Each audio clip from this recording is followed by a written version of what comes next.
Thanks, Chris. Joining us tonight to discuss all of this, Lisa Dietlin, President and CEO of Lisa M. Dietlin and Associates, Hope Daniels, Associate Professor of Media Arts at Columbia College Chicago, and Michael Coolidge, host of the syndicated Illinois radio program, The Michael Coolidge Show. Hello and welcome to you all. Hello. Hello. Be here. We'll start with the budget. Lawmakers in Springfield are using words like irresponsible and insane to describe the battle over the state budget, and Governor Rauner and Mike Madigan seem to be entrenched with two very different spending plans.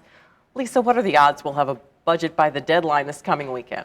0. I think we have these hopes that they'll come together, but, we have a new governor, we have a longtime Speaker of the House, and they're just not there yet. It's just not going to happen. I think we can pretty much, if I was a betting person, I'd bet we're going to have a special session.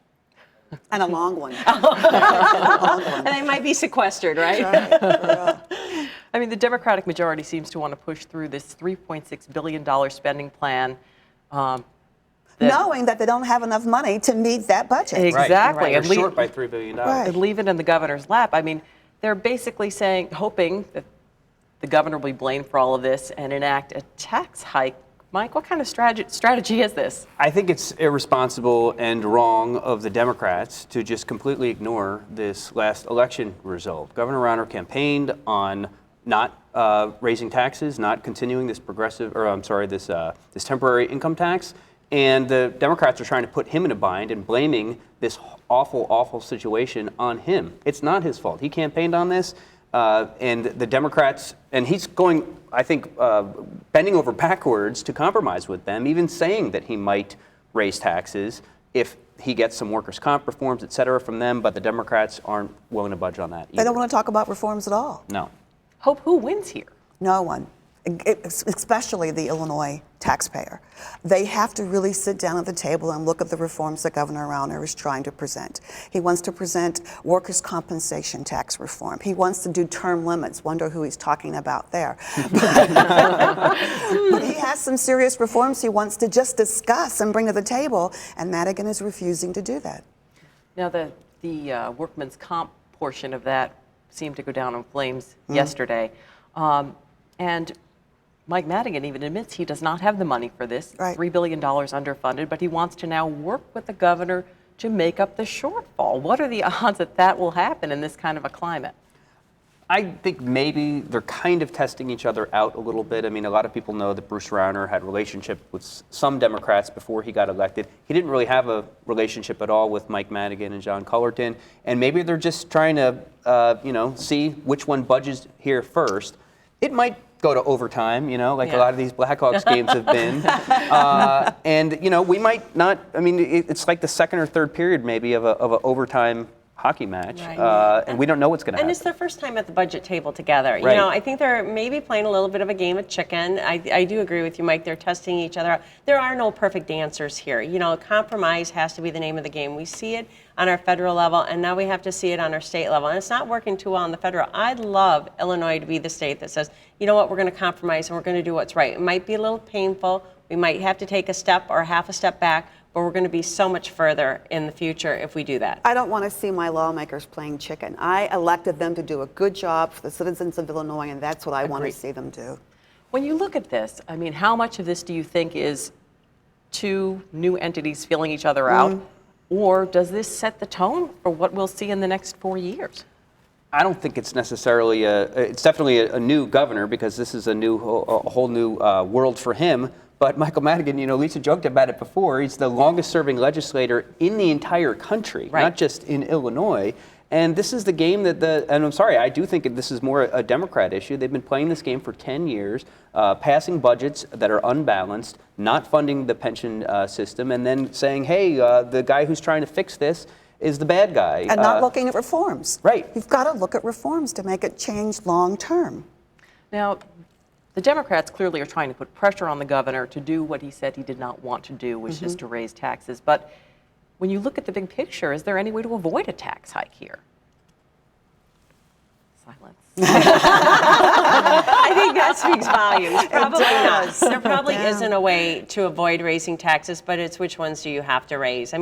Or which services do you have to cut? You know, I don't think we want to end up like we did on the federal level with a sequester just across the board, that everything is cut at a certain level, a certain amount, and there's no exceptions. I think there's an opportunity to do compromise here, to have serious conversations and discussions, and to do what's best in the interest of the people of Illinois. I think they need to rethink some of the cuts and where they're putting the money. They're going to cut higher education. Bad move. We need to have an educated public. And they want to put more money into corrections.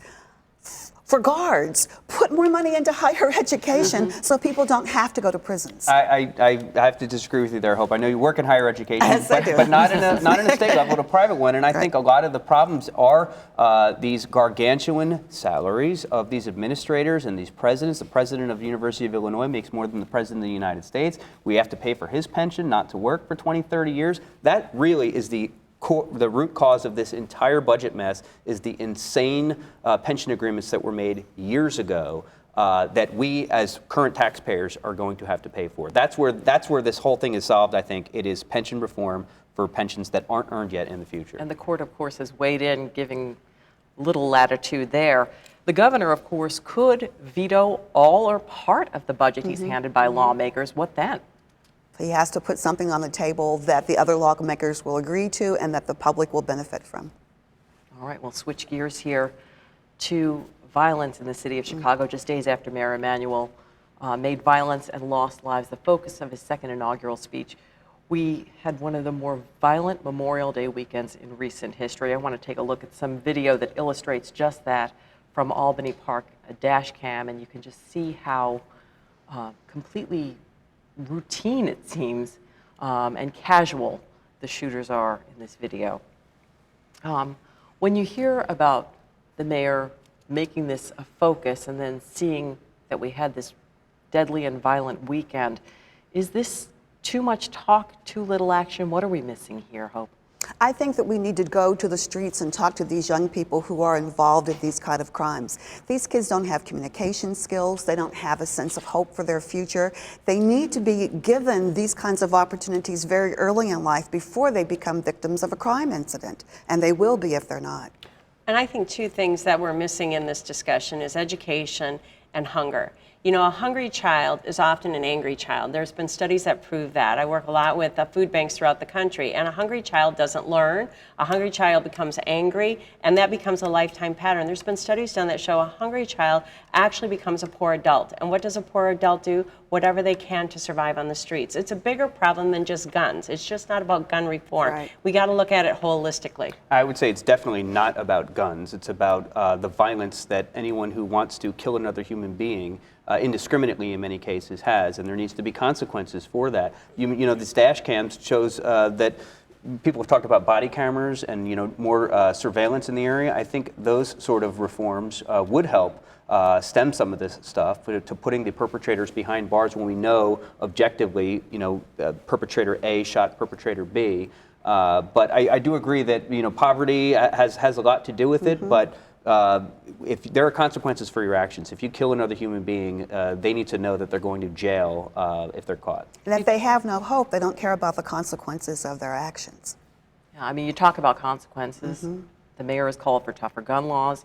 There was a Cook County commissioner who wants to charge these gunmen with domestic terrorism. That seems dramatic, but is that part of this? Is it time for something dramatic? I'm sure some communities feel as if they are under siege. There are certain communities within the city, right, that really feel like they're under siege, and even in their own private homes, because these bullets will go through windows and hit people on their front porches. It's just an awful situation that we've been living with for much, much too long. I'm more erring on the side of being tougher on the actual people who commit these things. So I don't know if naming them domestic terrorists is specifically the right idea, but I think it's going down the right path. But I don't mind being tough with them, but I think that we need to get them at an earlier age so they don't become involved in crime. Right. If we can stop it at earlier, feed them, educate them, give them hope for their future, then we won't have to worry so much about gun laws. Right. Gun laws, I don't think, are going to make a hill of beans difference in here. A criminal, by definition, does not care about a piece of paper passed in Springfield or in the Chicago City Council. Now, there have been some efforts made to curb violence, but the trend line seemed to be moving in the wrong direction, and I just want to put up a graphic that shows the numbers that this past Memorial Day weekend saw the highest number of shootings compared to years past. And I'm just wondering, how does a city, you mentioned some of the deep social problems rooted here, how does a city in deep financial trouble turn the tide? I can talk about my church. I go to Fourth Presbyterian Church of Chicago on Michigan Avenue, and we're called to lighten the city for the reason, because we go out into the community and we try and do community-based programs that will help people grow. We have a tutoring program. The first thing we do when we get these kids into the tutoring program is to feed them. You have we to feed them. And then we watch them to grow academically, and now they have hope for the future, where they're the first in their families still to go to college. Right. Yeah, there are a lot of things, and I think the media can do a good job of highlighting a lot of those positive things, like the tutoring program at Fourth Church. I have experience in that. It's a great program, and there are a lot of positive little things going on in the city and throughout the state. Chicago's not the only city that has these issues, but yeah, that needs to be highlighted more. And I think we have to, I think you hit on something here with the media. We focus, whether it's in our entertainment sphere or whether it's in our news sphere, it's all about the violence. It's all about, how many people can be shot, how many people can, yet get up again and shoot the bad guy, and there's no consequences, or it appears there's no consequences, whether it's a big, budget film or a small budget film, it appears there's no consequences. I think conversations have to happen at the neighborhood level, and it has to not be people coming into the community, but people in the community taking to the streets, taking to their community centers and their churches and having those conversations and being listened to about what the needs are. If you can't get access to good food, good education, good roads, you don't have public transportation, what choices do you have? They're very, very limited. But but people can never use that to justify, violence killing another, or even absolutely. Holding up a grocery store. Totally or something. agree. Yeah. The other side of that equation is the police, and Police Superintendent McCarthy said he was going to go on a listening tour to help communities better interact with the police. Is that a useful tool, Mike, or just more talk? No, I think it is. I think it's a step in the right direction. Part of the thing with all the part of the uproar that happened in Baltimore and Ferguson, they said police are not as involved in the community as they should be. They're, playing basketball with some of the kids is a way to get the people in the community to know the police officers maybe on a first name basis. I think that's a good thing. That we need more of, and I think everyone kind of agrees that the police need to be more involved in the communities that they police. Remember, was it in the 80s when mayors would go and live in the projects? They would Jane Byrne did that. And they would do that. I mean, I'm wondering if police, a first step is, should police officers have to live in the community in which they police? I mean, that's a first step, that you're involved in the community, that you know who the church leaders are and the community leaders are and the elected officials are, and the mom on the street corner, and that's going to take care of the neighborhood kids. I had the privilege of working with a man who did a project about Cabrini Green, and when we went and met with the residents, they said they weren't afraid of their mom when they went home. They were afraid of the 10 other moms along the way who all knew what they did. Right. And it's that sense of community. Sure. I think sometimes we're so focused on what's on our phone or our pad, we forget that sense of community. But the police have a new paradigm shift real quickly.